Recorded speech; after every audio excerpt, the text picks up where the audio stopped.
Sebelum ke Ibu Leni tadi yang Bang Novel perdebatkan dengan Pak Sudirman mengenai bagian tafsir mana tadi, Bang Novel, sebelum ke Ibu Leni?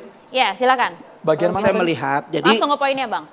seperti ini hanya mengerikan. Ada dugaan-dugaan. Tapi Anda dianggap menuduh loh, Bang. Kenapa? Dianggap ya menuduh, kalau Bang. memang enggak yang umum atau enggak yang enggak muhtabar itu, karena kita tunduk kepada kesepakatan ulama. Rasulullah SAW menyatakan umatku enggak akan sepakat dalam kesesatan. Artinya kalau yang sudah bukan umum, boleh kita katakan sesat. Karena keluar dari fatwa MUI. Fatwa MUI itu mengatakan liberalisme, pemahaman, pemikiran yang bebas tanpa batas menafsir Al-Quran, yang nggak bisa dijabarin dengan tafsir siapapun, yang muhtabar dalam 4 mazhab itu sangat berbahaya. Ya, betul. Dan ini yang menamakan liberalisme, maka MUI mengharamkan liberalisme, sekularisme, pluralisme. Karena kenapa? Kita tunduk kepada kesepakatan ulama, kita nggak pusing-pusing. Kita nggak usah ibaratnya bersusah payah. Sudah ada mereka yang kesepakatan ulama, ada NU, ada Muhammadiyah, mereka serahkan kepada mereka. Maka fatwa kepada Al-Zaitun ini kita juga harus serahkan kepada fatwa MUI dan kita tunduk kepada MUI. Singkat Bang aja. Novel. Ya, Jadi gini, silakan. menafsirkan Al-Quran tuh nggak bisa sembarangan karena ada kaedah-kaedah tafsirnya. Namanya ada disiplin ilmu sendiri namanya ulumul Quran atau ulumul tafsir. Jadi menafsirkan Al-Quran itu pertama harus melihat ayat yang lain, kemudian melihat hadis. Itu bukan menafsirkan Al-Quran. Bentar, tunggu dulu. Ya, jangan ngomong nggak menafsirkan Al-Quran, cuma kalau Rasul gitu aja kok. Nabi sendiri sudah memberikan ancaman terhadap orang yang menafsirkan Al-Quran dengan nafsunya. Nabi mengatakan mangqala anil Quran bi ra'yih falyatabawwa maq'adahu minan nar.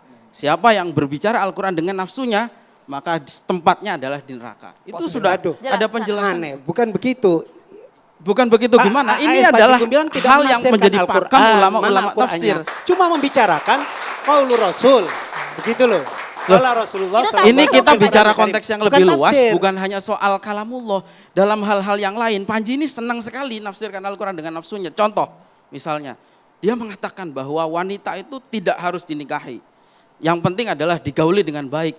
Katanya itu dari Al-Quran. Karena di Al-Qurannya wa ashiruhunna bil ma'ruf. Padahal ayat ini berlaku untuk yang sudah ada suami istri. Ada enggak videonya itu? Banyak videonya. Coba banyak videonya. Sekarang jangan sampai menuduh-menuduh gitu. Kita bicara fokus saja. Kita buktikan di pengadilan masalah seperti ini. Jadi gini, ini kan persoalan ketika diperdebatkan. Nah, kemudian putusan terakhir itu ya di pemerintah. Iya. Karena nanti itu aja. Di dalam kaidah dikatakan hukmul hakim yarfaul khilaf. Apakah boleh misalnya Panji itu menafsirkan Al-Quran seenaknya? Nanti akan diputuskan oleh pemerintah. Tetapi tugas kita sebagai intelektual, kita ini kan punya tanggung jawab menyelamatkan umat. Ya, Jangan tapi sampai saya umat tidak itu pernah mendengar tersesatkan oleh pendapat-pendapat Panji Gumilang yang dipropagandakan saya tidak pernah mendengar. Banyak pendapat-pendapat yang disampaikan ke publik. Gitu. Banyak kok saya kira. Dan disampaikannya itu untuk kalangan percuma sendiri, ditutup-tutupi. Karena informasi silakan. ini sudah dipropagandakan, publik tahu semua. Gitu.